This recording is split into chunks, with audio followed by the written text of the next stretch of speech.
Hello and welcome. Today, we're going to pull back the curtain on business forecasting. It really boils down to a pretty simple idea, using what's already happened to get a clearer picture of the future, and, hopefully, make some much smarter decisions along the way. So let's just start with the big question, the one that every single company on the planet has to deal with. How in the world do you get ready for a future you can't even see? It kind of feels like you're trying to navigate in the dark, right? Well, it turns out there's a light for that. All right, let's dive into our first section here, predicting the unpredictable. And look, while none of us have a crystal ball, it doesn't mean we have to fly blind. We can absolutely prepare for what's coming in a really smart, structured way.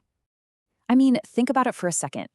Every single time a business decides how much inventory to order or how many people to hire, they're placing a bet. It's a bet on future sales, future demand, you name it. And making those kinds of bets without good information, well, that's not a strategy. That's just gambling. And that, right there, is where forecasting comes into the picture. It's probably the closest thing any business has to a real crystal ball. But here's the thing, it's not powered by magic. It's powered by something way more reliable, data. So what is a forecast, really? Well, the official definition is that it's an estimate of some future event. It could be sales numbers, potential risks, anything. The key is that it's a calculated guess about the future that's grounded in what's already happened. I absolutely love this analogy because it just clicks. You can't see the road miles ahead of you, right? But by looking at the rearview mirror, at the road you've just been on, the twists and turns, you can make a much, much better guess about what's coming up next. And forecasting is so valuable because it works on multiple levels. For the entire organization, it means better, more informed big picture decisions. For the professionals actually doing the work, it's a tool to weigh the pros and cons of different options. And for the process itself, it's just essential for spotting risks and potential losses before they become a real problem. Okay, here's a crucial point. A forecast is only ever as good as its ingredients. And the number one most important ingredient? It's good, high-quality data. So let's talk about what good actually looks like. So for your data to be useful for forecasting, it's got to pass a 4-point inspection. It has to be relevant. It actually has to relate to what you're trying to predict. It needs to be complete, so no huge glaring gaps. It's got to be consistent in how it was measured over time. And finally, it has to be organized so you can actually make sense of it all. But here's a classic trap people fall into. Just having a pile of data isn't enough. In fact, raw, messy data can be totally misleading. Let me show you exactly what I mean. So, take a look at this table. It's a history of financial losses. At first glance, you might think, great, let's just start crunching the numbers. But wait a second, is a loss of $1,000 in 2010 really the same as a $1,000 loss in 2013? The answer is no, and the reason is one simple word: inflation. And this is a perfect example of that consistency problem we were just talking about. The value of a dollar changes over time. So comparing these numbers as is, it's like comparing apples and oranges. It completely messes up the true picture. So how do we fix it? Simple, we adjust for it. By using something called an indexing factor, we can put all of these past losses into today's dollars. And now, look at that adjustment amount column. That loss from 2010 that was just over $1,000, it's actually almost $1,300 in today's money.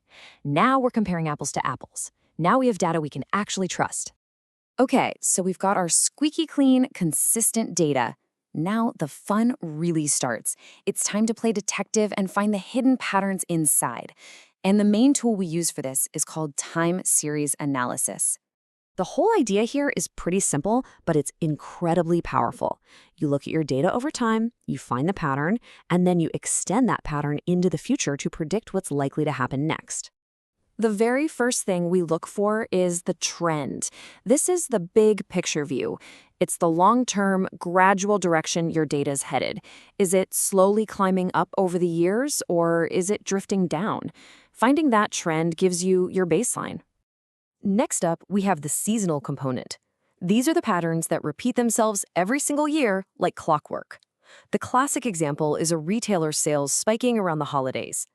Understanding this rhythm is so important so you don't mistake a predictable bump for some huge permanent change. Then you've got the cyclical component. Now, these are waves too, but they play out over a much longer period, more than a year. Think about broader economic booms and busts. Being able to spot these helps a business prepare for those big shifts that affect the entire industry.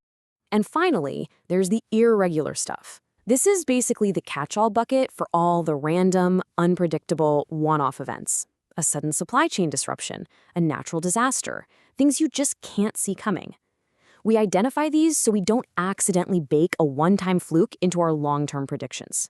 Now, when we're trying to smooth out all this data to see the patterns, there are different ways to do it. A simple moving average treats all past data the same, but a weighted moving average is often a lot smarter. It's based on a really common sense idea. What happened last month is probably a better clue about the future than what happened 5 years ago. So it gives more importance, more weight to recent data, making the forecast much more responsive. Okay, let's tie this all together now. We've gone through the data, the patterns, the different methods, but what's the big so what? Why does any of this really matter? Well, it all goes back to that very first problem we talked about, making good decisions when you don't know what's next. And this really is the whole playbook right here. Step 1, gather good data. Step 2, adjust it so it's consistent, just like we did with inflation. 3, find the trends and patterns. 4, use those patterns to project what could happen. And step 5, the whole point of the exercise is to make smart choices based on real insight, not just a gut feeling. And that's the real magic of it. Forecasting doesn't make the future certain. Nothing can do that. But what it does do is transform uncertainty. It takes this big, scary, unknown thing and turns it into a set of possibilities you can actually plan for. It turns it into a manageable risk. So I'll leave you with this to think about. At its heart, forecasting is just a powerful tool for reducing uncertainty. So what's an area of uncertainty in your own world, your work, or your life, where having a slightly better glimpse into the future would make all the difference?